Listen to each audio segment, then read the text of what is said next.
quais os direitos da família e quais os direitos do Estado. Hoje, no nosso Santa Prosa, nós abordaremos este tema e garanto que nós teremos muitas respostas e muito além do que nós imaginamos. Porém, claro, com a minha parceira de podcast, Tânia Mazari. Boa noite. Boa noite, Thiago. Tudo bem? Estou bem, e você? Família? Tá bem. Com a graça de Deus. Tá bem. Então, pessoal, boa noite. Obrigada pela presença de cada um.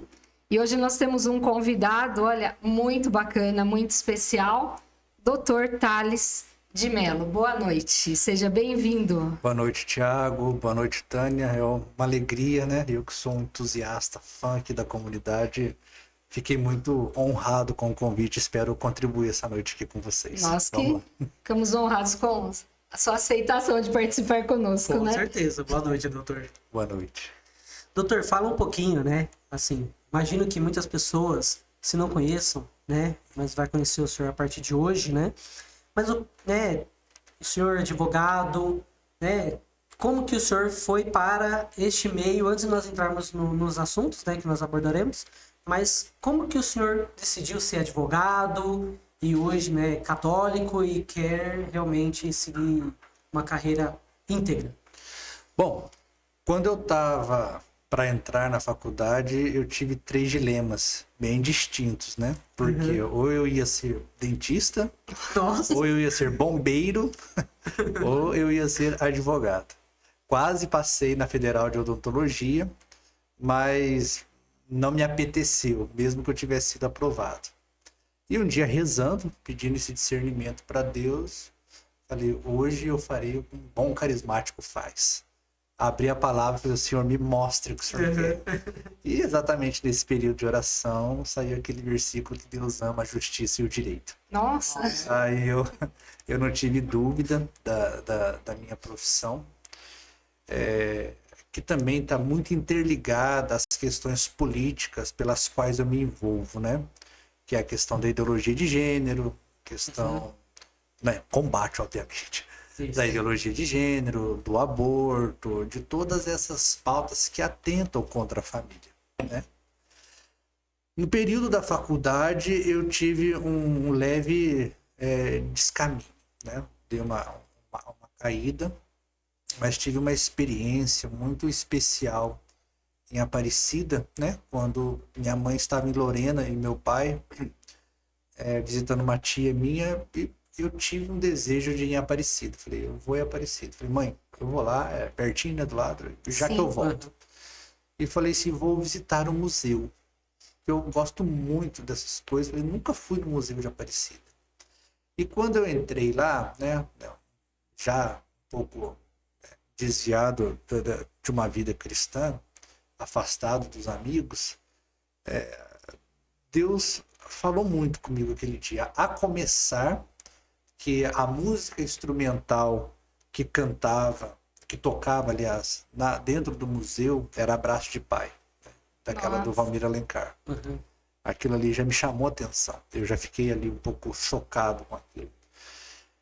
E eu comecei a passar vergonha ali dentro, porque conforme eu lia a história, as proezas, a pata do cavalo preso na pedra, as visitas, e quando eu parei, né, diante das algemas do escravo Zacarias, mas eu chorava compulsoriamente. Eu não conseguia parar de chorar. Eu falei, meu Deus, eu tô passando vergonha aqui. O povo olhando. Nossa, como eu se emociono pra ir no museu, né? Ele. Quem que se emociona em museu, né? Tem que ser muito historiador, que eu não era o meu caso. E aí eu tive essa experiência e falei assim, vou voltar. E voltei, me formei, né? E não tive pretensões de concurso, nada. Eu sempre fui muito arrojado e corajoso nas minhas decisões. Falei, vou advogar. Ótimo. Vou advogar. Enquanto eu não passei no OAB, eu tinha uma colega, né, que ela era de muito boa situação financeira, me deu emprego na loja dela. Eu vou ficar aqui, vou estudar. Fiquei lá 6 meses, passei no OAB. A loja dela tinha móveis, então o funcionário pagava 20%, pagava com 20% de desconto. Ganhei um mega desconto para montar meu escritório. Maravilha. Montei, comecei. E estou até hoje, né? Esse ano já são 11 anos de advocacia. Mas nessas questões que nós vamos discutir hoje, né? Família. Bom, se nós adentrarmos no homeschooling, aqui eu faço questão de destacar, Claro. né? E prestar as minhas homenagens. Todas as pessoas que hoje admiram o meu trabalho, contam com o meu trabalho, eu peço que dirija uma oração ao Tiba, né? Que Sim. sofreu esse Sim. acidente, porque o Tiba foi o meu primeiro cliente. Olha só. Meu primeiro que beleza. cliente homeschooling. E por estudar a causa dele, eu gostei do tema. Eu nunca fui contra, Aham. mas aí eu gostei. Né? E peguei gosto por isso, fui estudando, fui me aprofundando. E hoje, 7 ou 8 anos depois, já são mais de 3.000 famílias atendidas. Então, assim, Muita gente. é uma missão. Também tiro o meu sustento desse trabalho. Claro. Mas, muito mais do que isso, é uma missão que eu tenho a grata alegria, mesmo não merecendo, de contribuir com as famílias do Brasil. E estamos aí também, né? Também advogo para a frente parlamentar mista contra o aborto, que é presidida pela deputada Cristo Nieto. Então, Perfeito. todas essas causas que vocês veem aí, né, contra a vida, a favor do aborto, nós entramos nesses processos como amicus curiae, amigos da corte, para contribuir com as decisões do juiz. E sou eu que assino as petições ali para essa frente parlamentar mista, e também me honra muito saber que ainda estou nessa batalha pela vida e Graças pelo a direito Deus. das nossas crianças. E o que precisar, a gente não Não é só arrega, um não. trabalho, realmente, né? Você uma falando é uma missão. missão. É uma missão que Deus confiou. Sim, sim. Né, e o senhor, como pai, né, também ali, esposo, né, dentro da família, né, quem que é o responsável, né, pela família? Mas, claro, imagina já a resposta, né? E como que hoje a família, ela trabalha para realmente estar, né, aí o senhor também como advogado, para estar dentro desse âmbito só familiar, né, sem nada externo, mas como que você enxerga? Olha, aqui nós temos uma dicotomia. Nós temos um problema aqui, que é o direito natural e o direito positivo. O direito natural é aquele direito dado por nós a Deus. Ele já está aqui, impresso na nossa alma, independente se você acredita ou não no Criador, no arquiteto universal, Está lá, né? qualquer um, o seu direito natural está ali, ele é dado por Deus, ponto final, não tem como discutir. Santo Tomás já explicou muito bem isso. E um desses direitos naturais, um deles é o direito natural dos pais em educar os filhos. A igreja é muito clara, Correto. né, que a preceptora aqui da educação, da criação, da condução dos filhos é a família.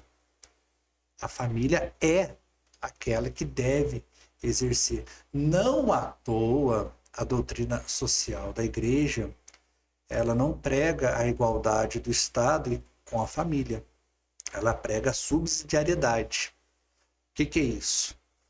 A família resolve. Aquilo que ela não conseguir, o Estado auxilia. Entendo. Entendeu? Então, o Estado, ele deve ser subsidiário à família. Ele deve servir como um suporte. Olha, você não consegue, você não é médico, você não consegue dar uma saúde boa para o seu filho, nós temos hospitais. Pode vir aqui. Mas, se a sua igreja tem um hospital, se a sua família é muito rica, muito abastada e tem um hospital particular, você não quer usar do Estado, também está tudo certo. Entendeu? É a subsidiariedade. É a mesma coisa na educação dos filhos, né? As pessoas hoje, elas são focadas nessa coisa de escola. Né? Quantos de nós aqui não crescemos com aquela musiquinha do Pelé, né? Toda criança tem direito de ler e escrever, ABC, aí acabava a propaganda, lugar de criança, e todo mundo respondia na escola. Só que basta você ligar o Tico e Teco, que você vai perceber que escola é invenção.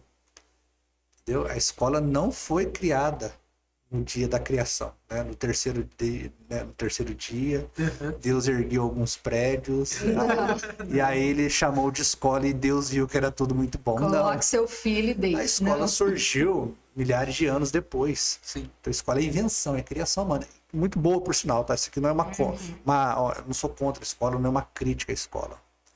Então, a pergunta básica que nós fazemos aqui é o seguinte: antes da escola ser inventada, a quem cabia educar os filhos?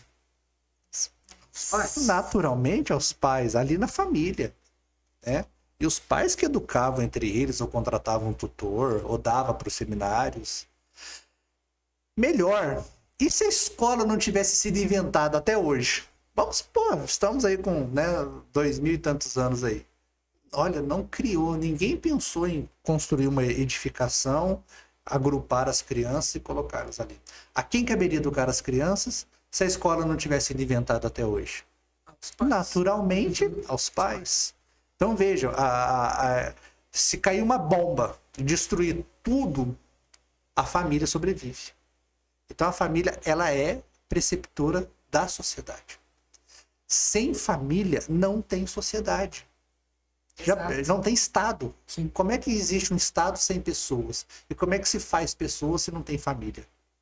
Então, assim, é dever do Estado guardar a família as 7 chaves. Não à toa, ela é tida na Constituição como essa célula máter da sociedade. Porque se não tiver família, não tem Estado. O Estado é totalmente dependente da família. Mas aí vem a segunda parte, que é o problema. O Estado não coloca a família acima dele. Coloca a família igual a ele. Então você pergunta quais são os direitos da família hoje. A família está acima do Estado? Não, não está. Por exemplo, quando você pega o artigo da Constituição, salvo engano, 227 ou 226, vai falar que, vamos falar de educação, saúde, né, estrutura para uma criança, é dever do Estado e da família. É o 227, lembrei.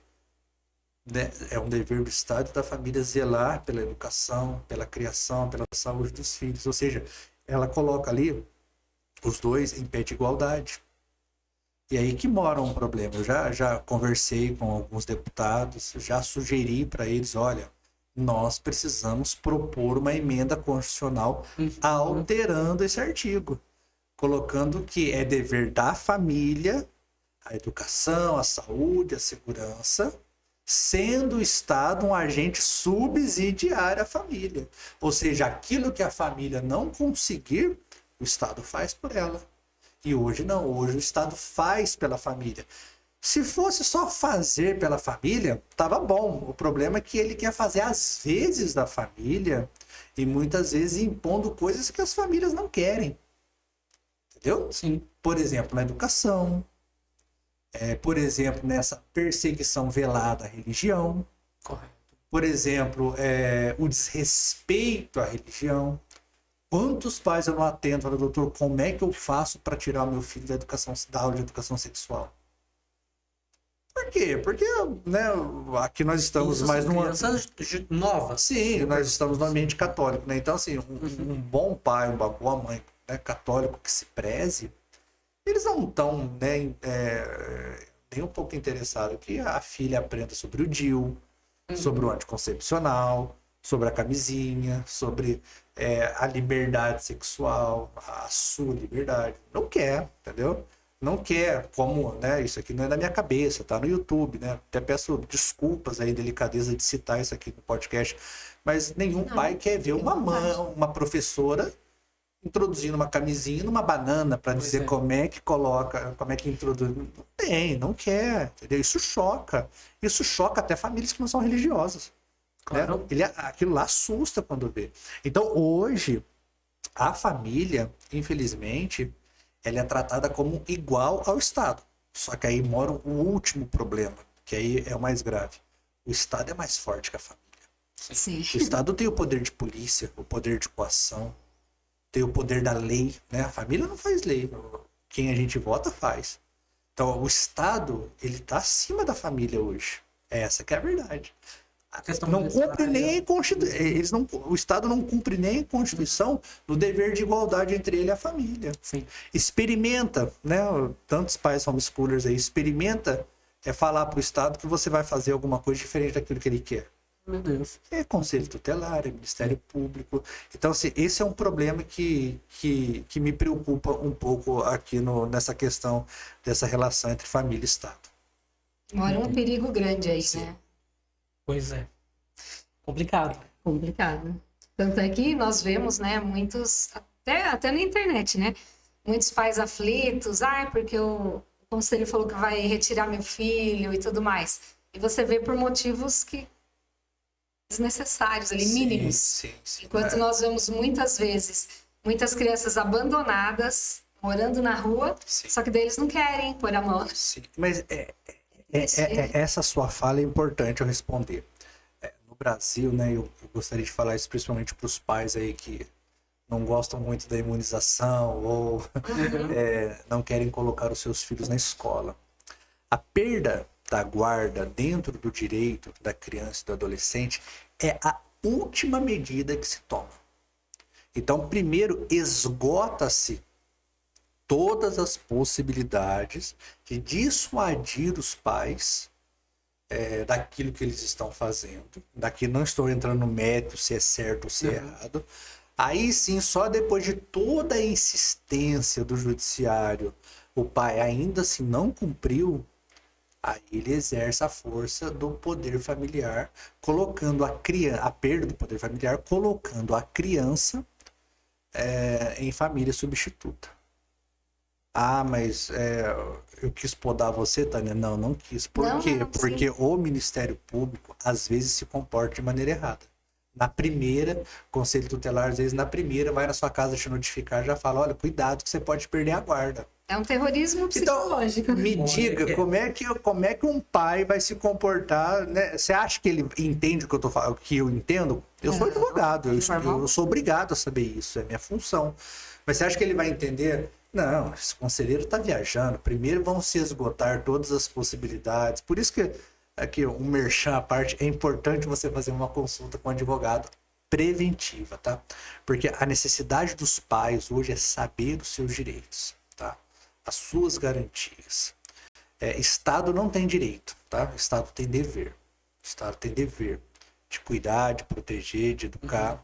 Ele não tem direito nenhum sobre nós e não sou um anarcocapitalista, mas não sou nenhum ANCAP, mas quanto menos Estado para a família, é melhor, tá bom? Mas é importante a sua colocação, não me cortou de forma alguma, eu creio que foi esclarecedora, porque o que nós vemos muitas falas, né? Também, meu Deus, e agora? Que medo. É que também a mídia chega num ponto que aproveita utilizando aquela situação como o senhor trouxe. Ela chega no momento que aproveita aquela simples situação que depois que esgotou todas as possibilidades, a mídia fala, não, olha, o pai fez isso, o Conselho Tutelar foi lá e fez isso. Como você comentou, utiliza essa fragilidade para... Eu tenho amigos, né, só para continuar um pouco nesse tema, eu tenho amigos que trabalham como assistentes sociais, como conselheiros tutelares, que você vê crianças em situações de miséria e não perde a guarda. Eu tive um caso assim. Estava atendendo uma médica, uma mãe homeschooler, e falei para ela, olha, o conselho não é tudo isso que você está pensando, calma, tal. Ela falou, não, eu sei, doutor. Eu só tô cansada de saber. Porque eu trabalho numa UTI neonatal. Então ela pega os BOs ali dos recém-nascidos.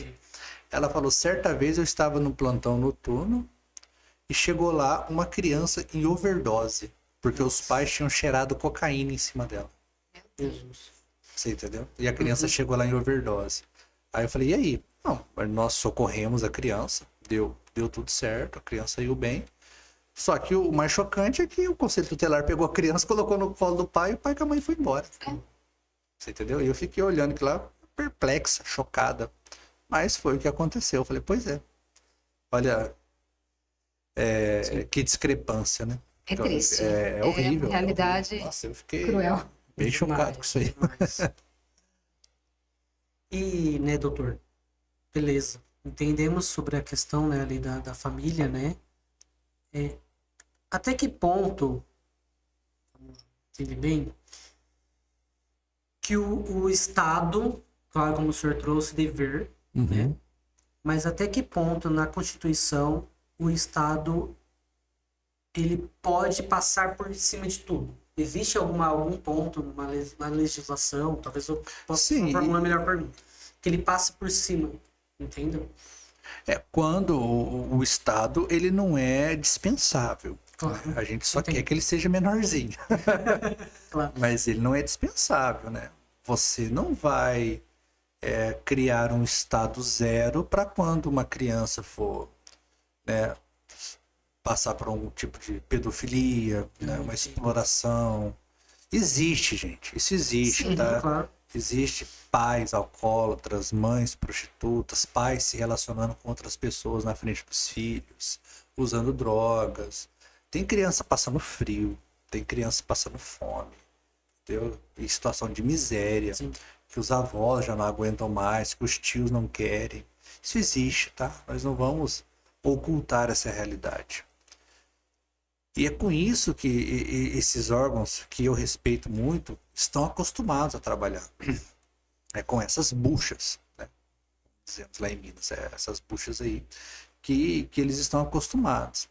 Então, nessas horas, né, e entra um pouco naquilo que eu estava falando, na questão do dever subsidiário ao Estado. Até aí, a teoria da subsidiariedade está valendo, porque os pais fracassaram. Então, o Estado ele tem que auxiliar a família nesse momento, pegando essas crianças. Em casos extremos. Entendeu? Pegando essas crianças e colocando elas em famílias substitutas, porque, né, não à toa existe aí uma fila enorme para adoção e crianças para serem adotadas. Imensa, quase, né? Imensa. Dobro, triplo. É muito maior do que crianças a serem Pois é. adotadas, né? Então, o Estado, ele entra sendo subsidiário aí até como um protetor da criança. Então, nós existimos diante do império das leis. O Brasil tem leis. Tem a Constituição, né, que é a lei maior, né, conhecida como nossa Carta Magna. Temos os tratados internacionais, né, que, segundo o entendimento do STF, estão acima de todas as leis brasileiras, exceto da Constituição. E temos as demais legislações federais, estaduais, municipais, os decretos. E nisso tudo, diante do império das leis, nós, como cidadãos, precisamos cumprir as leis, né? Inclusive, aliás, excetuando aquelas que, porventura, ferirem a nossa moral, a dignidade, né? Claro. Aquilo que nos retira do caminho virtuoso, né? Já dizia São Tomás de Aquino. Então, até onde o Estado pode ir? Se as leis forem boas, o Estado deve ir até onde as leis lhes permitem. Então, houve um descumprimento, uma agressão, tanto contra a criança ou na família, de um espectro geral. Por que contra a família? Porque a gente fica falando de criança, parece que o pai com a mãe está abusando do filho. Mas existe a violência contra a família também, né? O assaltante que entra e arrebenta com uma família inteira, ali ele está ferindo a família. Então o Estado tem o dever de polícia ali, né? De colocar toda a força dele ali para prender, para investigar, para processar, para julgar, condenar e prender. Então, se tudo isso está no império das leis, né? O único problema de uma legislação, e que fique claro isso, é que toda a legislação ela deve servir à lei natural, ao direito natural. Então, toda lei que eu fizer, ela precisa ter uma ramificação no direito natural. Por quê? Todas as vezes que eu crio uma lei que vai contra o direito natural, eu provoco um caos na sociedade. Vou dar alguns exemplos para vocês.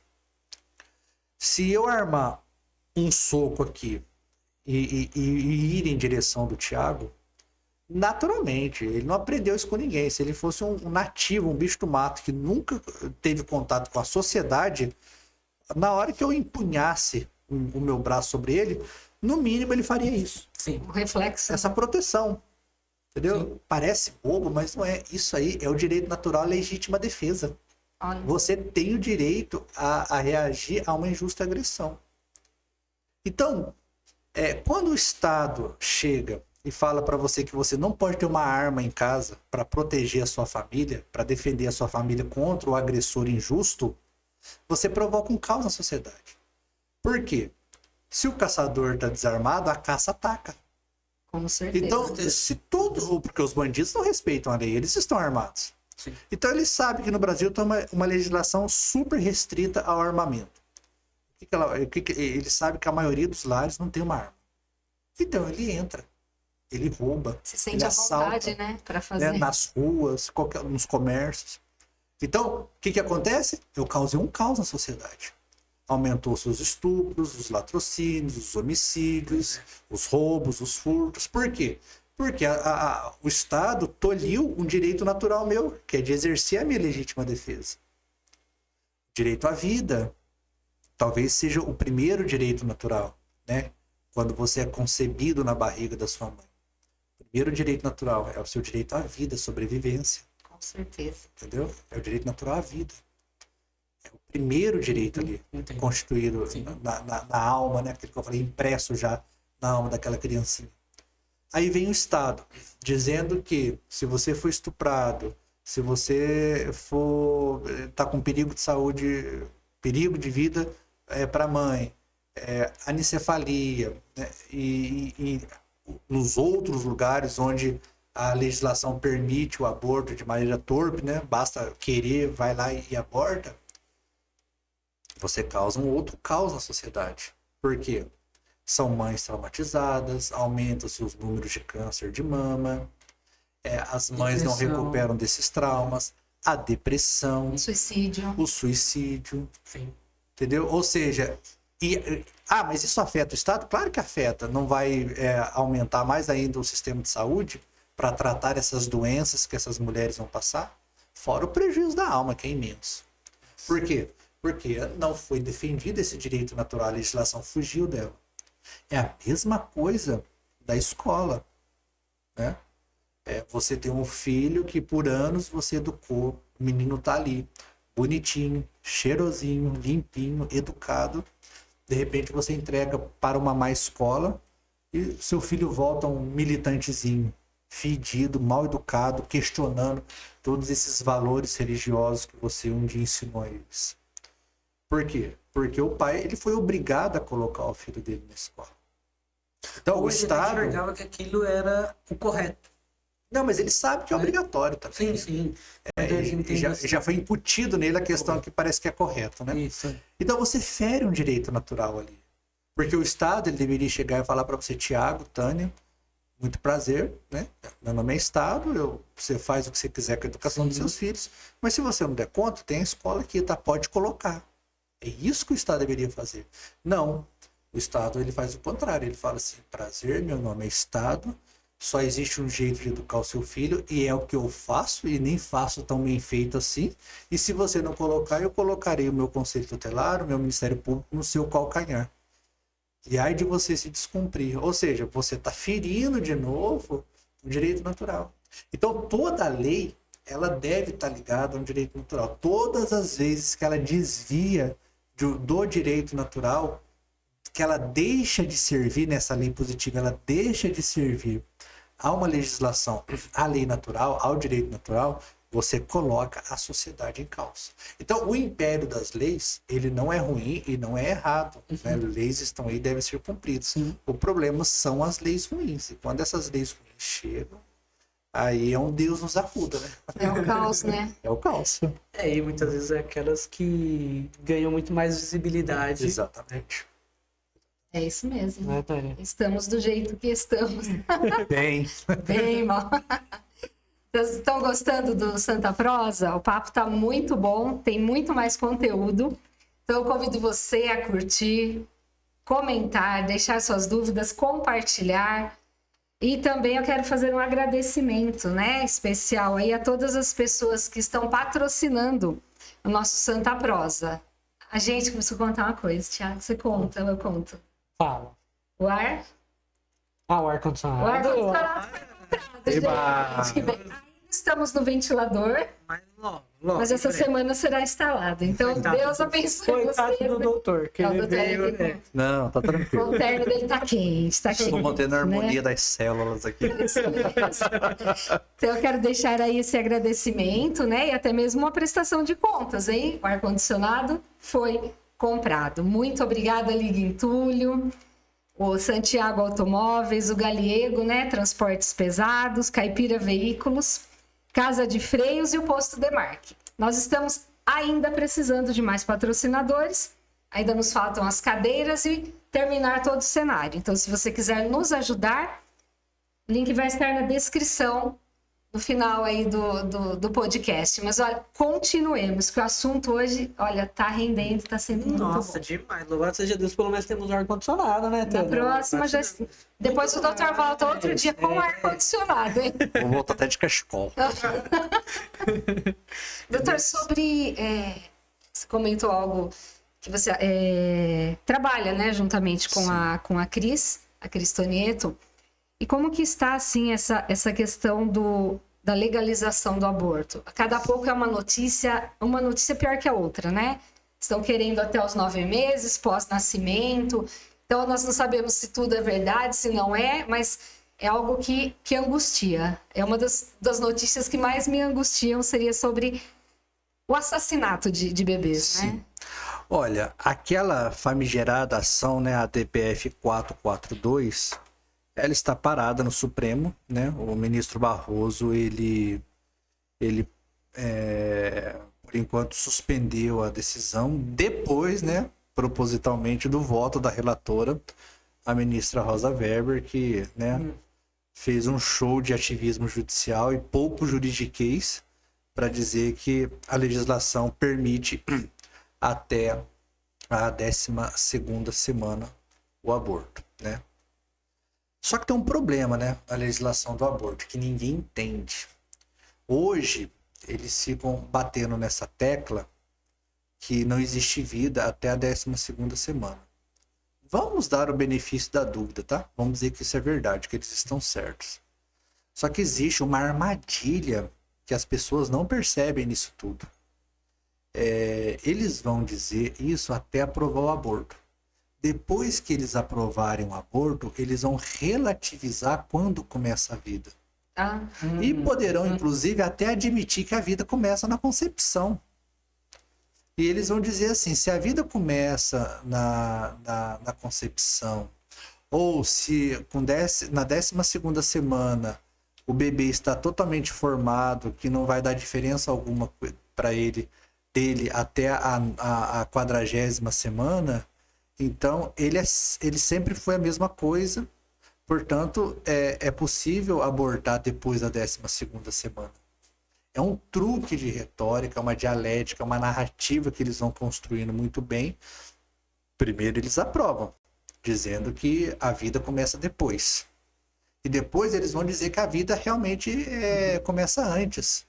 E por começar antes, então a vida da primeira semana é a mesma vida da 40ª semana. Portanto, se eu posso abortar até a 12ª semana, por que eu não posso abortar até a 39ª semana?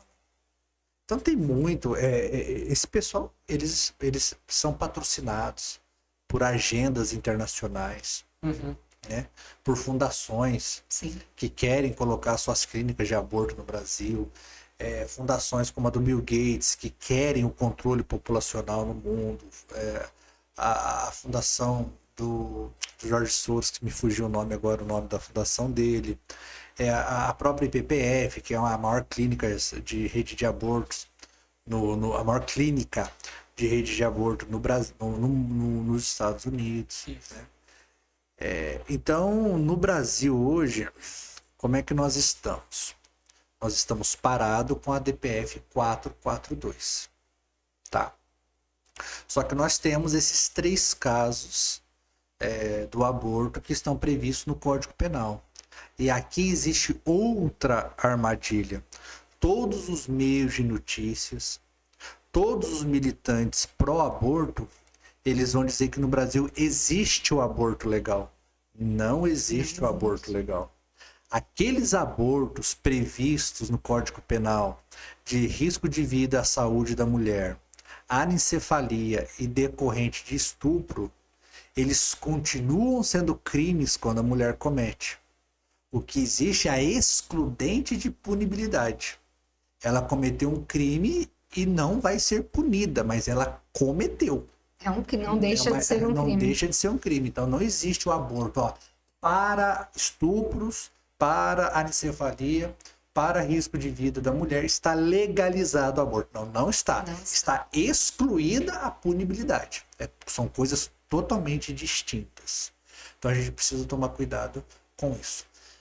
Mas esse pessoal é tão criativo que essa semana, aliás, semana passada, eu entrei, né, a pedido da deputada, com mais um Amigos Curi, né, amigos da corte, aqui no estado de São Paulo, de uma ação proposta pelo pessoal, sempre o pessoal, né? Sempre. Propondo que o estupro seja autorizado no caso das mulheres que engravidaram porque o parceiro retirou o preservativo no meio da relação. Nossa. Qual o sentido disso? Como é que você vai provar Sim. que o seu parceiro tirou o preservativo no meio da relação? Como é que você vai saber se ele usou desde o começo? Você tem que ter filmado. Ou ele nem usou? Isso. É? Tem que ter filmado. Como é que vai se provar uma coisa dessa? Não é só você filmar, né? Embora exista os caseiros aí que o pessoal produz, a grande maioria que se relaciona não filma. Até os que faz isso de maneira promíscua, você entendeu? Pois é. Então, você falar o que você pensa, você vai preso. Então, o que acontece? Como é que eu provo? Como é que eu provo? Assim, delegado, olha, eu vim aqui... Delegado não, o doutor, eu vim aqui para abortar meu filho porque o meu parceiro retirou o preservativo no meio da relação. Ah, mas tá, cadê o preservativo? Não, joguei fora. Pronto, acabou a prova. Quem que guarda o preservativo na gaveta ali, usado? Coisa nojenta. Pois é. Então, não, aonde que isso vai parar? Aonde que isso vai cair? Na bendita palavra da mulher, exclusivamente da mulher. Então a mulher vai chegar lá, vai dizer, olha, eu tive uma relação, o meu parceiro tirou o preservativo no meio da relação, não vi, estou grávida, quero abortar. Tem como provar. Mas se a justiça autoriza isso, a única coisa que vai restar para que isso aconteça é a palavra da mulher. Sim. Não à toa, né, o governo do PT, salvo engano, o governo da Dilma Rousseff, ele editou uma norma que não precisaria de boletim de ocorrência para fazer aborto decorrente de estupro em hospitais. Isso. Bastava você chegar no hospital e dizer que foi estuprada, que o hospital era obrigado a fazer o procedimento. É muito fácil, né? Então, o que acontece? No Brasil, eu estou dizendo tudo isso para sintetizar numa coisa. No Brasil, ninguém é a favor do aborto. Até as mentiras são mentirosas. As pesquisas são mentirosas. Uhum. Porque a grande maioria não é. Você vai perguntar para um sem número de pessoas, faça sua pesquisa particular, uma ou duas vão tutibiar, dizendo, se for estupro, eu sou a favor. Mas vai falar sem saber. Porque não sabe também nem como é feito. A grande maioria é contra o aborto no Brasil. Então, isso nunca vai passar no legislativo. Não, nunca, mas por hora, por bons anos, o Brasil ainda é muito católico, não vai passar o aborto. Não vai, entendeu? Os próprios pró-aborto em época de eleição, eles fogem desse tema e mentem que são contra o aborto. Eles mentem que são contra para não perder o voto. Você entendeu?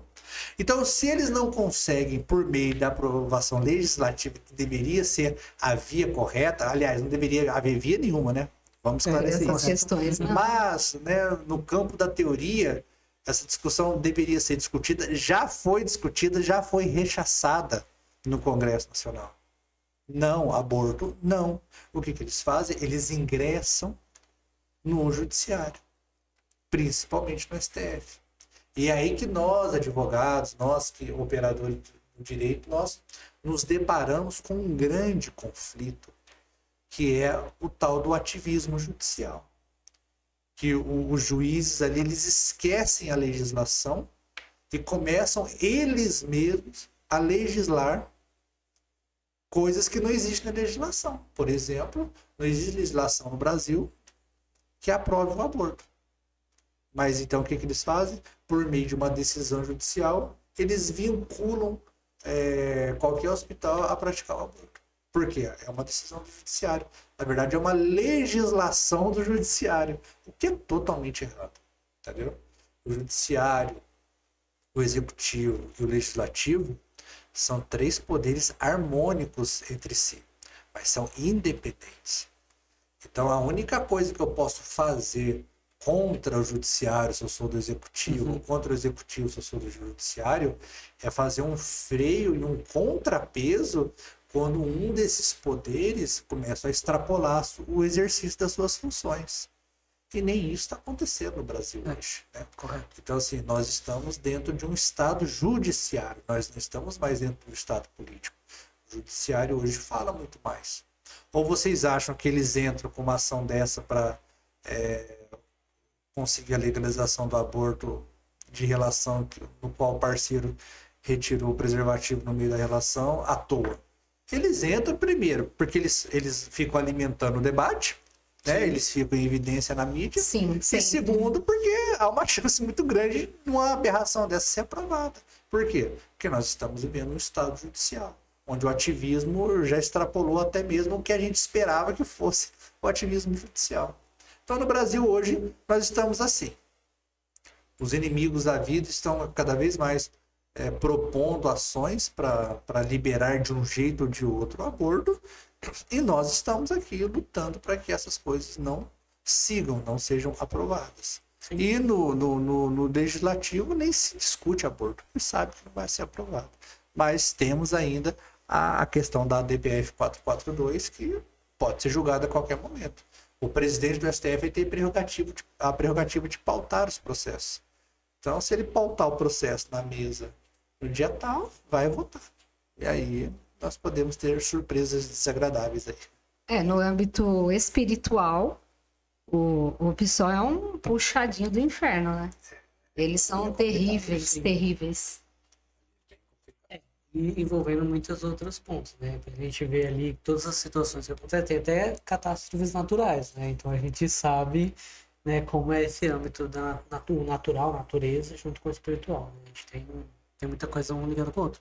E além disso que a mídia também aproveita, traz muita desinformação, que aí já diz que praticamente já está pronto, já está votado, assinado, e as pessoas podem fazer o aborto. Sim, eles Então, né, já eles pautaram aproveitam, antes né? de Se acontecer. você olhar ali, né, igual como a Tânia falou, né, que essa semana ficou até meio assim, preocupado. Semana passada e essa semana aqui Isso, é o que isso. caíram matando nisso, né, realmente. Porque eles aproveitam para ganhar visibilidade, Sim, né? sim, sim. E hoje quem tem views é quem tá ganhando. É quem Maior. pauta, né? Quem pauta, quem manda, né? Bem isso. E, né, e tudo isso também, né, vem atrapalhando também, como a gente vem falando, né, a família, né? Sim. Então, se a gente pegar a ideologia de gênero ali, a questão também mesmo próprio do aborto que a gente veio falando, e também a questão do feminismo, que é uma outra pauta também bem complexa ali, né? São pontos ali que vêm realmente para atacar qual é o fim último, muitas vezes, ali do demônio, né? Que é a família. Sim, Né? Então, sim. ou seja, onde nascem todas as vocações, dependendo de ser uma vocação religiosa ou matrimonial, mas onde traz realmente ali um advogado muito bom. Dizem, né? Não garanto Dizem, muito mas não. não, né? Então, mas outros profissionais aqui, né? Vai íntegro, a gente tenta, né, Tânia? Sim, sim. Mas é ali onde que realmente ataca, né? A família. Sim. E existe, claro, que eu não vou falar assim, paramos de ouvir sobre ideologia de gênero, né? Existem pautas voltadas hoje, assim, para a ideologia de gênero, para uma, não vou dizer aprovação, não sei como que eles tratariam este assunto diferente do que um aborto, né?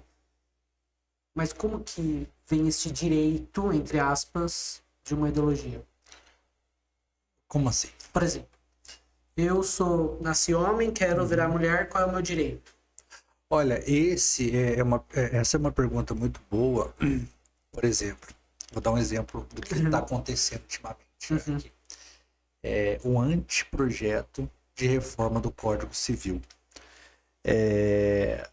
Tem um tópico lá que diz que os pais eles deverão respeitar a autonomia progressiva das crianças em todas as suas decisões. Todas. Nossa. Quando eu li aquilo lá no anteprojeto, eu falei, isso aqui é o típico para aprovar a transição de gênero de crianças sem autorização dos pais.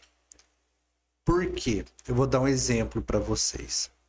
Quando vocês estão num processo de divórcio, a criança até os 11 anos dificilmente vai ser ouvida pelo juiz. Mas aos 12 anos, isso não está na lei, mas a justiça entende que com 12 anos uma criança tem Sim. Que pode escolher se quer tem morar com o possibilidade pai, com a mãe, de escolha de querer o pai ou a mãe. Certo. Então essa criança é ouvida. E geralmente a decisão do juiz vai se pautar muito no melhor interesse da criança.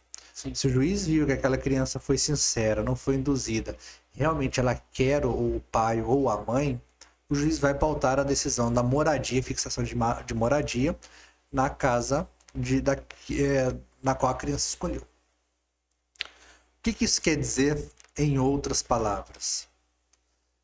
Está sedimentado no direito brasileiro que com 12 anos uma criança consegue escolher. E aqui, quando você fala em autonomia progressiva, ou seja, conforme a criança progride, ela tem direito nas decisões sem a interferência dos pais, o dia que uma criança com 12, 13, 14, 15, 16, 17 quiser fazer a transição de gênero e os pais se oporem, e o Ministério Público for chamado a intervir no feito, como é que eles vão interpretar?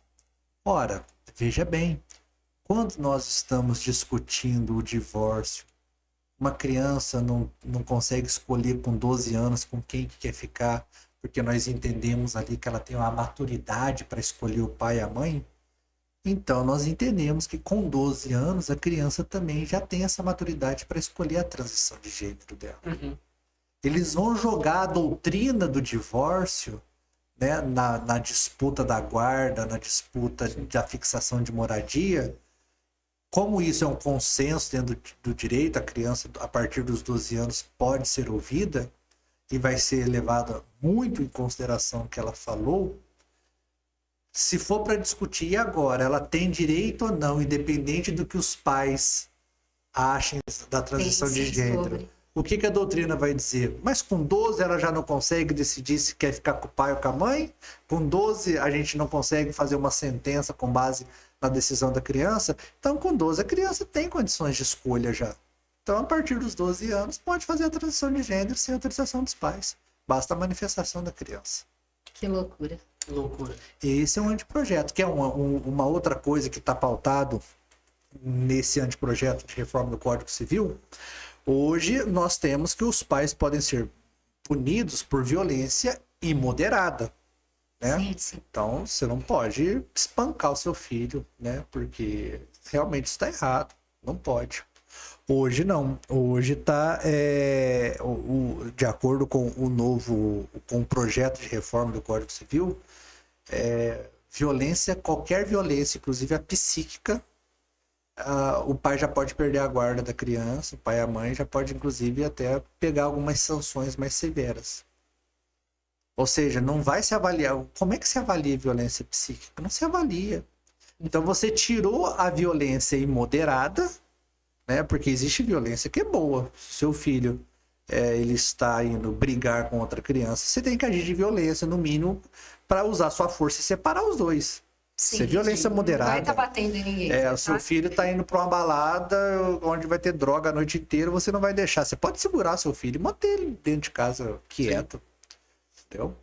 Agora não. Se o filho alegar, olha, mamãe, Tânia, você praticou violência psíquica comigo. Chama a polícia, chama o conselho. Os pais responderão por isso. Ou seja, é o Estado novamente colocando os membros da família uns contra os outros e, com certeza, fazendo essa diluição familiar, tirando, inclusive, a autonomia dos pais. Se os pais perdem a autonomia, quem é que substitui os pais? O Estado. Sim. Então, é estratégico tirar essa autonomia dos pais da vida dos filhos. E, por fim, hoje, no Código Civil, você vê que a lei, que o artigo diz que a vida começa com o nascimento com vida.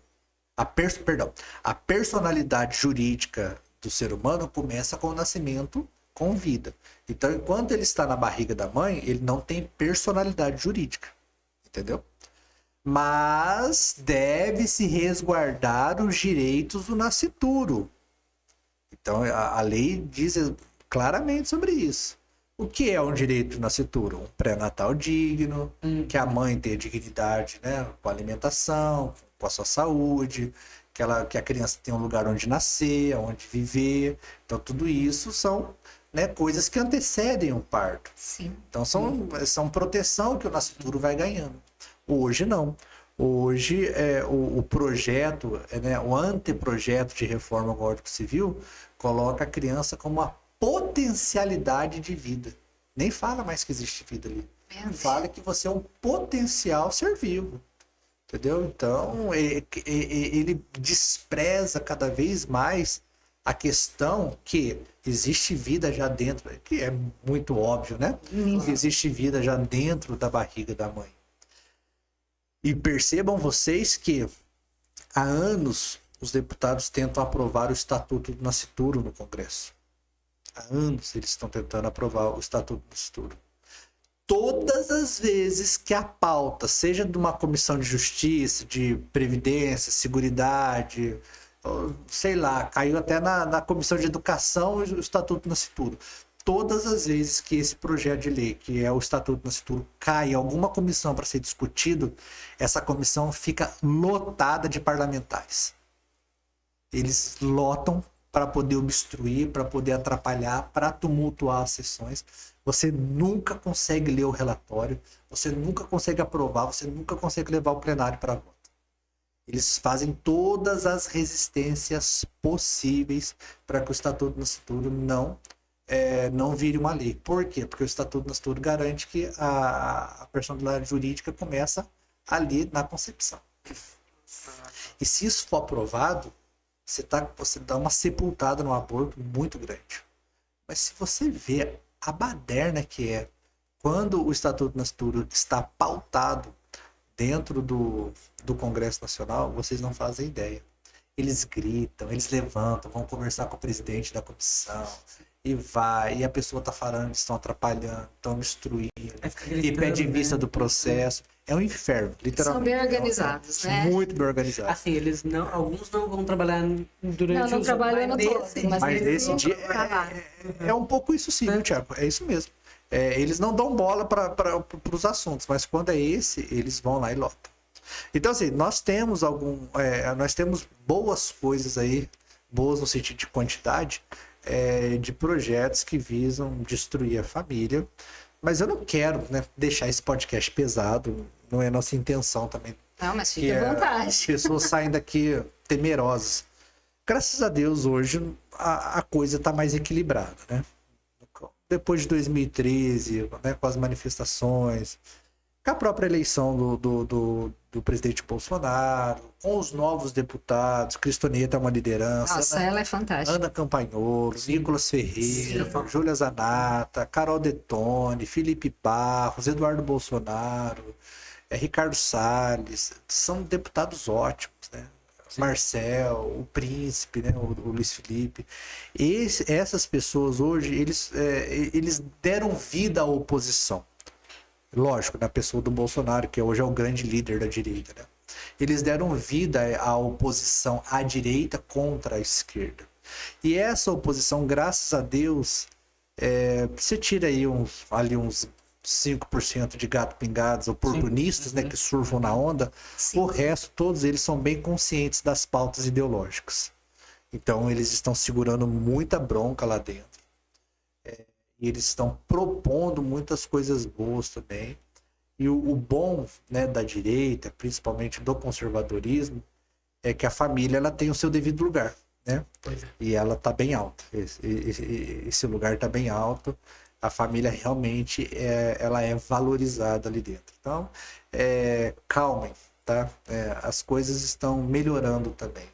É lógico, essas dificuldades, esses intempéries aí, nós vamos passar sempre, tá? Eu sou muito consciente da oração da Salve Rainha. Uhum. Às vezes eu tenho uma irmã que às vezes ela fica questionando o sofrimento, né? Apesar dela ser a bondade em pessoa, a doçura em pessoa, fala, olha, você é católica. Você nunca esqueça, quando você estiver se perguntando sobre o sofrimento, nunca esqueça da Salve Rainha. Nós estamos no Vale de Lágrimas, né? Costumo brincar, nós não estamos na praia. Nós estamos no Vale de Lágrimas. Nós estamos nadando no sofrimento. É isso, entendeu? Nosso Senhor sofreu, não prometeu vida boa para nós, né? Só que a nossa pequena diferença no enfrentamento do sofrimento é que nós vemos sentido no sofrimento. Entendeu? O sofrimento para nós tem sentido, então ele também é causa da nossa alegria.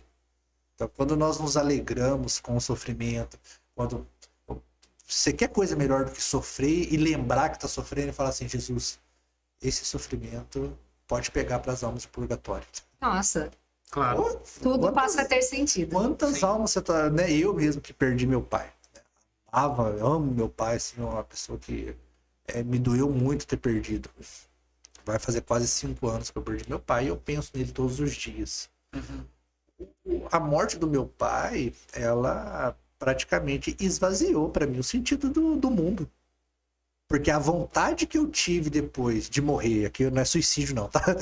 De querer reencontrá-lo pleno, salvo, santo no céu, e tudo que eu posso oferecer por ele, se ele estiver no purgatório, para que ele saia de lá o quanto antes, o mundo para mim se esvaziou. Eu não vejo tanto sentido mais no mundo. No sentido que eu falo, não é que eu estou com depressão, não é isso, tá? Uhum. Deixa eu explicar. Assim, eu não vejo sentido, tipo, não importa o que acontecer com esse mundo. O meu lugar não é aqui, entendeu? Eu tô só de passagem, daqui a pouco eu tô indo embora. Então, o padecimento, quando ele é bem vivido, ele nos traz um amadurecimento da alma muito grande. E um fortalecimento para o próprio mundo. Porque quanto mais você sabe sofrer, quanto mais você vê sentido no sofrimento, melhor você vai sofrer os próximos sofrimentos que virão. Porque amadurece. Porque você já vai estar mais maduro. E aproxima de Deus. Você vai estar calejado. Você está entendendo o que está acontecendo. Entendeu? Então, sim, nós padecemos. Há um ataque contra a família. Sim. Esse ataque não é só político, esse ataque está na educação. Entendeu? Perdão. Está nas universidades, está dentro do campo político, está dentro da religião. Né? Nós que somos católicos, nós sabemos como está o processo de infiltração dentro da Igreja Católica. Né? A coisa é muito feia. Então, em todos os lugares, as famílias estão sendo sucateadas. Só que nós vamos vencer. Não sei se eu vou estar vivo quando eu ver a vitória, mas ela vai acontecer. Não, a vitória é certa porque é de Cristo, né? A vitória é dele, então eu não me importo muito com o que virá, não. O Imaculado Coração de Maria vai triunfar. E falando sobre ela, o Dr. Tales, ele citou o nome de vários políticos que estão na batalha, sendo católicos ou evangélicos, né? Então eu queria convidar você, essa semana, a pegar a sua grande arma aqui, olha, e rezar um terço ou um rosário colocando esses políticos. Sim. Porque eles sofrem coisas que nós não imaginamos. Com certeza. Porque, né, até mesmo pelo Dr. Tales, o trabalho dele, com certeza ele sofre uma perseguição política, ou às vezes até dentro da própria profissão, né, com outros colegas, e uma batalha espiritual também. Sim. Então, oremos, nossa arma é o rosário. Esses dias me mandaram uma lista de influencers que estavam no radar dessas ONGs que perseguem, né, os perfis mais conservadores. Aí um amigo me mandou, eu falei, ó, seu nome tá aqui na lista. Seu? Aí, tá vendo? Aí eu fui ver a lista, falei, tudo bem, então o Padre Paulo tá aqui, que honra eu estar nessa lista aqui. Você está incomodando o inferno. Tá tudo certo, não tem problema. Mas eu sabia que essa hora ia chegar, mais cedo ou mais tarde. Faz As parte. coisas que eu mexo, elas são muito sensíveis. E quando estiver muito tranquilo, porque Sinal você que- não está fazendo o suficiente. É eu que tô vacilando. Exatamente. É o que nós falamos aqui na comunidade, né? Tá Tá muito tudo bem? tranquilo. Tá tudo bem. Então, você tá fazendo alguma coisa errada. Certo. Porque se você estiver fazendo tudo certinho e estiver tudo bem, não, para e começa de novo. Pois é, falta rezar um pouco mais. Exato. Pois é. E, doutor, né, trazendo agora para um outro, pouco mudando um pouco de assunto, Sim. como você, né, como pai, esposo, dentro da tua vida, na parte espiritual mesmo, na tua vida de oração, como que o senhor também se prepara para estar ali na frente de todas essas situações que nós já citamos, mas como que o senhor também se prepara espiritualmente? Como que é a tua vida de oração? Olha, a minha vida de oração, ela é uma vida de encaixes, né? Porque depois que você vira pai, fica difícil rezar tanto, mas é no bom sentido. Assim, eu gosto de... Eu tenho algumas práticas de oração que eu tento fazer. Obviamente, oração da manhã, né? São coisas assim que eu tenho certa disciplina. Ângelus, meio-dia. Uma pequena jaculatória na hora da misericórdia. E o terço e a oração final à noite, né? Para dormir, exame de consciência. Só que eu gosto muito de rezar com a igreja. Então, na segunda-feira, eu gosto muito de ficar falando para Jesus. Jesus e Maria, eu vos amo, salvai almas. Nas horas que eu lembro, tô arrumando a cama, tô arrumando um café da manhã, tô sozinho, tô ali estudando. Toda hora que eu lembro, Jesus e Maria, eu vos amo, salvai almas. Terça-feira, um pouquinho mais de intimidade com o anjo da guarda. Falar um pouco mais com o anjo da guarda. Quarta-feira, São José, nas vossas maiores aflições, o anjo não vos valeu. Valeu, São José. Quinta-feira, né? A maioria das quintas eu não vou à igreja adorar Jesus. A gente não consegue, né? Por causa do tempo. Mas em casa eu falo, bendito seja o Santíssimo Sacramento escondido no altar. E ali eu me remeto a alguma igreja que me vem na minha cabeça. Jesus está lá, né? Para ser adorado. E na sexta-feira, né? Um pouco mais sobre a paixão de Cristo, né? Nós vos adoramos, Senhor Jesus, e vos bendizemos, porque pela vossa Santa Cruz remistes o mundo. E também, né, a abstinência de carne. Ou a comutação, né? Por alguma obra de piedade. Sim. Ou alguma obra de caridade, conforme prescreve a CNBB. Mas uma coisa, aí agora vamos fazer o meia-culpa aqui. Então eu estou falando de mim, tá? Não estou falando de você, nem de ninguém, é foro íntimo. Uma coisa que me tira muito da oração são os estímulos digitais. Me desconcentra muito da oração. Porque eu respondo caixinha, eu tô no Instagram, eu tô aparecendo alguma coisa, eu sou um advogado 100% online, então eu estou sempre numa tela atendendo pessoas, e às vezes eu admito isso com toda naturalidade e humildade, que às vezes eu também passo dos limites vendo bobeira na internet. É o famoso, você fica ali com a mãozinha... Só vai correndo, Só né? dedinho. Eu vejo que isso, e eu percebo que isso me deixa cansado, entendeu? Então, muitas vezes chega no fim da noite e eu não tenho vontade de rezar, porque eu me estimulei muito dessas telas, e eu tô meio cansadão, tô meio distraído. Causa uma exaustão. Aí eu fecho o olho para rezar, eu tô muito super estimulado, então eu não consigo falar, entendeu? Você não consegue organizar suas ideias. Eu tô falando isso como um testemunho, porque aí quando eu vi que eu estava fazendo isso, eu comecei a pesquisar mais sobre essa questão e vi que as telas, eu não desprezo nenhuma tecnologia, elas sendo bem usadas, elas são bem-vindas.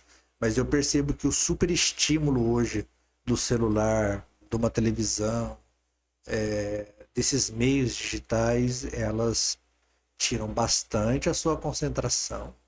E aqui eu não digo nem da oração, não, em tudo. Né? Sim. Você trabalha mais lento, Uhum. você pensa mais lento, você raciocina mais lento. Então, isso é um alerta que eu deixo para vocês aí. Mas até a questão física, né? Nós ficamos Física, mais fica cansado. cansados, prostrado, né? lentos. Exatamente. Pois é. Tem que tomar muito cuidado com isso. Mas, basicamente, minha vida é essa. Lógico, e as missas. Isso que eu- Obviamente. Assim não vai a missa. Não preciso falar que a grama é verde, né? Acho que esse ponto é o principal. É. Mas assim, isso é muito bom, né? Também porque assim, as outras pessoas olham assim, né? O senhor também dentro das redes sociais, porque eu acompanho o senhor, vejo lá muitas coisas que o senhor posta diariamente, Sim. né? E as pessoas acreditam às vezes que aqueles que estão nessas mídias, eles não têm esta vida, né? Sim. Então é importante, né? Outras pessoas que nós trouxemos, né, Tânia, Sim. dentro do Santa Prosa, também para mostrar que mesmo que você seja um profissional, ou um pai de família, né, ou mãe, enfim, tem os filhos, esposo, você tem uma vida, Tem uma busca uma vida, intimidade sim, com Deus, sim, isso que é importante. sim, né? sim. Mudando de assunto, Tânia, Novamente, vamos lá. o senhor comentou no começo também sobre a questão do homeschooling, né? Sim. Eu vou te dizer assim, eu conheço, mas vou falar que eu conheço o que o beabá ali, que todo mundo posta. Certo. O que seria o homeschooling? O que ele é fundamentado, né? Quais os fundamentos ali dele? Porque ele, vamos dizer assim, foi criado, claro, entendo um pouco o que o senhor já foi trazendo. E como trabalhar este homeschooling? Certo. Vamos começar do final. Como trabalhar, eu não vou responder, porque eu não sou pedagogo. Entendeu? Então, isso é muito da autonomia dos pais. Uhum. Hoje, como o homeschooling se popularizou muito no Brasil, tem muita coisa na internet já. Então, como que eu faço? Tem muitas mães influencers. Hoje nós temos escolas online para filhos. O Divine Iulis Magistre. Me apaixonei nessa escola. Conheci o pessoal, era amigo de um dos professores. É uma plataforma muito legal. Muito legal. Temos o Classical Conversation, temos o Instituto Ave Maria, o Instituto São Carlos Borromeu, temos o Umbrella School, se eu não me engano. Tem um monte. Tem pais que dão dicas, né? Aqueles lifestyles, né? Que é estilos de vida. Então eles mostram ali como é que é a rotina com os filhos. Produzem material, produzem apostila. O professor Edmilson, por exemplo, Sim. nessa questão de história. Professor Sérgio Morcelli, em questão de matemática. O Hoje em Casa, um material sensacional do Hugo e da Camila. Lavori, são sensacionais. Um dos que eu mais gosto, sinceramente, são eles. Então, como fazer homeschooling hoje, né? Para mim, que não sou pedagogo, não me sinto no direito de responder. Mas com certeza eu posso afirmar que é possível, porque hoje há um vasto oferecimento desses materiais na internet, tá? O que é o homeschooling? O homeschooling é a educação domiciliar. Eu gosto mais de conceituá-lo como a liberdade dos pais em decidir como educar os seus filhos, certo? Porque todas as vezes que você fala homeschooling, educação domiciliar, a maioria das pessoas vão pensar no seu imaginário que é o pai com a mãe educando o filho o tempo todo. Não é, entendeu? No homeschooling, você pode ser o educador integral dos seus filhos. Você pode ser o educador parcial dos seus filhos, né? Dividindo a educação com tutores. Ou você pode oferecer o seu filho a todos os tutores. Eu não dou conta, eu só não quero colocar na escola. Então você contrata os tutores para que eles eduquem os seus filhos. Ah, mas isso aí não é a mesma coisa que a escola? Claro que não. Os tutores você escolhe, você entrevista, você, né, já recebe uma indicação de alguém, são pessoas boas, né? Se eu tiver um excelente professor no Amazonas, ele vai dar aula online para o meu filho. É totalmente diferente do que os professores da escola. Isso não é uma crítica aos professores. Estou dizendo que os pais podem escolher. Então, homeschooling é a prática da educação dentro do lar. Aqui no Brasil hoje, ela não está legalizada, mas ela sofreu um grande avanço.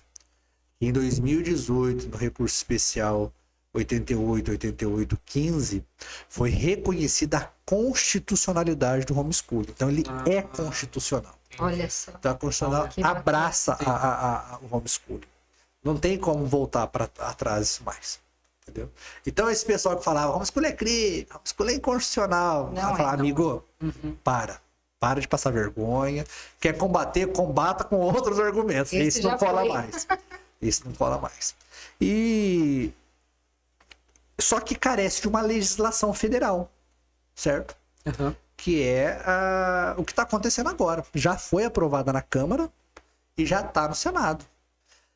A relatora do Senado, na Comissão de Educação, é a senadora professora Dorinha, que à época da votação na Câmara era deputada e votou a favor. Inclusive, propôs emendas para melhorar o projeto de lei. Então, tudo leva a crer que ela vai dar um parecer favorável. Acho que ele não vai ser aprovado nessa legislatura, o que eu adoraria que acontecesse. Porque há uma expectativa que em 2026 o Senado melhore muito. Esperamos. Porque vai ser um pouco da cópia do que aconteceu nos Estados Unidos. Então a chance do Senado ter bons senadores é muito alta, é muito grande. E eu acho que em 2026, acontecendo isso, em 2027 a gente aprova o homeschooling. Nossa. E aí vai para a Que sanção maravilha. presidencial. Então, possivelmente, eu acho que isso acontece na próxima legislatura. Então, nós estamos nesse limbo. Então, os pais hoje, para fazer o homeschooling, eles precisam ser estratégicos. Por isso, né, vocês me acompanham nas minhas redes sociais, eu sempre estou falando. Não espere ser denunciado. Consulte o advogado preventivamente. Porque daí já vai ter todo o suporte Porque nessa necessário, né? consulta, nós vamos falar de tudo. Coisas que eu não falo publicamente. Não. Como desligar a criança da escola. O dever de ser discreto. Ou de levar a situação em banho-maria. Sim. Ou quais respostas nós vamos dar quando alguém perguntar onde que o meu filho estuda. Eu não posso falar isso em público. Eu sei que tem um tanto de gente me espiando, tanto de hater ali na minha página. Se eu naquela lista. Você já tô na lista, né? Nem todo seguidor segue porque gosta. Exato. Se eu entregar as estratégias que eu mesmo criei, eu vou entregar de mão beijada quando os pais forem pôr em prática, né, aquilo que eu ensino. Não, Já sabe. tô ligado, Tô você tá me acertado. enganando, entendeu? Então, nós falamos, além disso, nós falamos a questão do arquivo do material. Ah, doutor, fiz homeschooling com meu filho por 3 anos, não quero mais, desisto, não é para mim. Ou fui obrigado a matricular. Como é que faz para reclassificar o filho? Enseja. Ah, mas meu filho não vai para faculdade se fizer homeschooling. Vai, entendeu? Tem jeito. Sim, Olha, até relógio quebrado acerta 2 vezes, viu? O PT está voltando com uma regulamentação que pessoas a partir dos 18 anos que não concluíram o ensino formal ali, o fundamental e médio, se fizerem uma boa nota no Enem e entrar na faculdade, vai receber o título de diplomação de ensino médio. Entendeu? Mas ainda tem o Enseja, que você faz ali com os 15 anos, tira o ensino fundamental, você faz com 18, conclui o ensino médio. Então tem muito jeito de fazer homeschooling para quem quer hoje, tá? O fato é que nós estamos esperando, de fato, essa legislação sair. Então, é só consultar o doutor, né? Com certeza. Então, Perguntar pra mim, eu vou falar, não sei, é com eu vou ele. falar assim, é o doutor Tais. Agradeço a deferência. Tem que indicar quem sabe. Com certeza. Vamos lá. Mas muito bom, né, Tânia? Bom, muito bom. Muito bom esse podcast, né? Está sendo muito bom. Está sendo mesmo.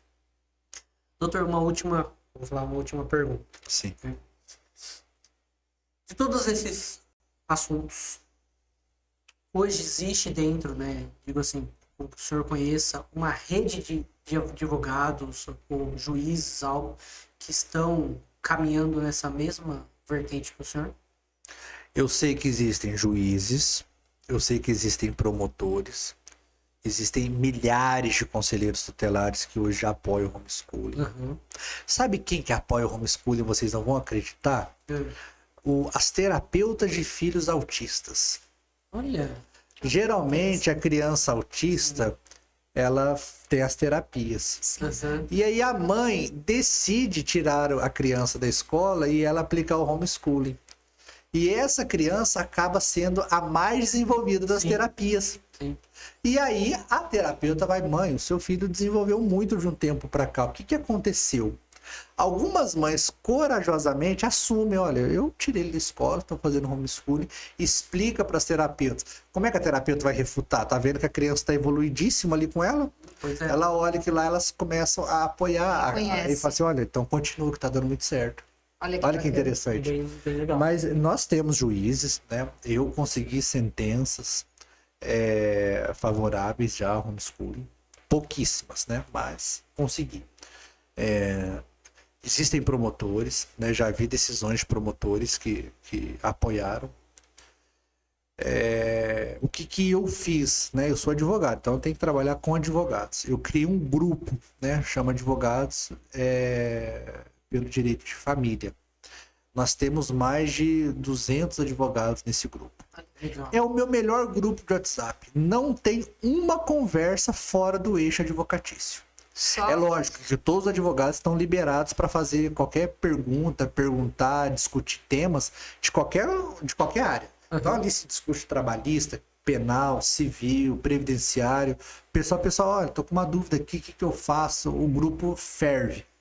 Não tem um bom dia, não tem um boa noite, não tem propaganda. Não tem aquela a imagenzinha de Não dia, tem a imagenzinha saindo do ovo, o belo, né? Saindo do ovo, já um belo dia. bem que você nunca me mandou uma dessa. Não tem nada disso. É um grupo super eficiente, todos obedecem, todos respeitam as regras e todos são pró-família.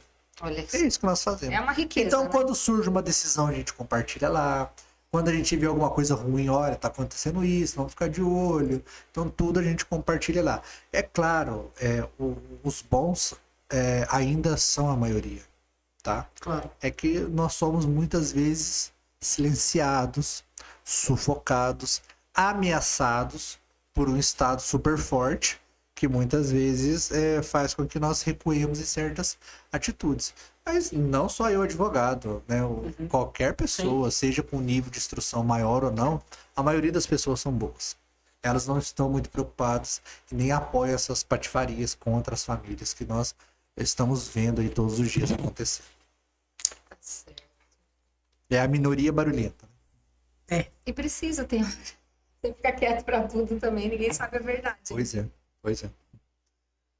Então, É isso estamos aí. caminhando pro final. Sim. Doutor, tem algum assunto, algum tema que você queira colocar? Só se vocês Tá bom perguntarem. assim? Eu adorei a conversa, foi muito Ah, que boa. bom. Foi super legal. Que bom. Que bom, nós ficamos muito felizes. Eu só acho que como eu não estou me vendo, eu devo estar com a testa bem oleosa, porque não instalaram o ar-condicionado. Tá né? vendo? Mas eu queria dizer para vocês aqui do podcast, agora tem ar-condicionado. Tá guardado ali, gente. Tá novinho, tá na embalagem. Tô vendo ele Semana daqui, ó. vem, Ó, tá LG, hein, ó, LG, obrigado. Foi muito bom. E, assim, eu também devo estar suado, porque eu já tô assim, ó, me movimentando, porque tá ficando um pouco calor, mas a gente vai melhorar, né, Tânia? Sempre, com certeza, nossos patrocinadores, né, Tânia? Não, eu Estão nos ajudando, Com graças a certeza. Deus. adorei a iniciativa de vocês. Assistir, né, porque fui convidado, fui assistir. Aliás, eu não sabia que existia. Tá vendo? Aí, quando você me falou, Olha eu falei, do tal pô, cara, marketing. o irmão Alexandre começava a conversar mais comigo antigamente. Olha lá. Aí eu falei, não, daí eu assisti o da doutora Camila Campos, foi Ai, uma muito graça. bom. Você tava, inclusive, Tava, né? aham. Tu ficar lá trocando abraço no meio do podcast. Ela é Revelação, né? Nossa, nada a ver. relação. Mas aí foi super legal e eu estou muito feliz pelo convite, agradeço de coração e quando quiser marcar a parte 2, estamos à Opa, disposição. com certeza. Foi muito Com bom. ar-condicionado. Com ar, Ó, por olha que favor. nós temos bastante assunto. Vamos conversar. Temos Vamos conversar. bastante assunto. Nunca falta, né? Assuntos importantes nunca falta. E o mais interessante também, né, Tânia? Domino Salos está caminhando por quê? 30 anos. Jubileu de Pérola. Você quer ver que eu escrevi errado? É isso mesmo. Não, escreveu certinho, eu vi. Outro dia eu fui falar, falei, jubileu de prata. Todo mundo, não, é pérola. É Pérola. Então, Tá, assim, 25. 25, estamos rumo aos 30. Com a graça de Deus. e é muito bom, né? Isso, todo o nosso trabalho, né, dentro do Santa Prosa, assim, é realmente para que né, chegue dentro da tua casa, né, ou onde você estiver, um conteúdo muito bom. E além disso, tanto informativo, mas também uma questão espiritual, né? Porque a Dominus Salus, né, como uma nova fundação, também quer alcançar ali muitas outras pessoas na vida de oração. Então, né, isso é o nosso objetivo, né, como Santa Prova. Além Com certeza. da informação, Com a certeza. questão espiritual, né? E graças a Deus, nossos patrocinadores, né, têm nos ajudado bastante, como a Tânia falou. E se você quiser se tornar também um patrocinador, está um link na descrição, sim, vai estar na na descrição do vídeo. Então, busque um pouco também como que a comunidade funciona. Nós temos os atendimentos e outros apostolados também dentro da comunidade. Doutor, como que o pessoal encontra você nas suas redes sociais? Olha, vocês vão me procurar pelo meu Instagram, que é onde está o meu trabalho predominante ali. Então, você vai colocar Thales Melo Advocacia, você vai me encontrar.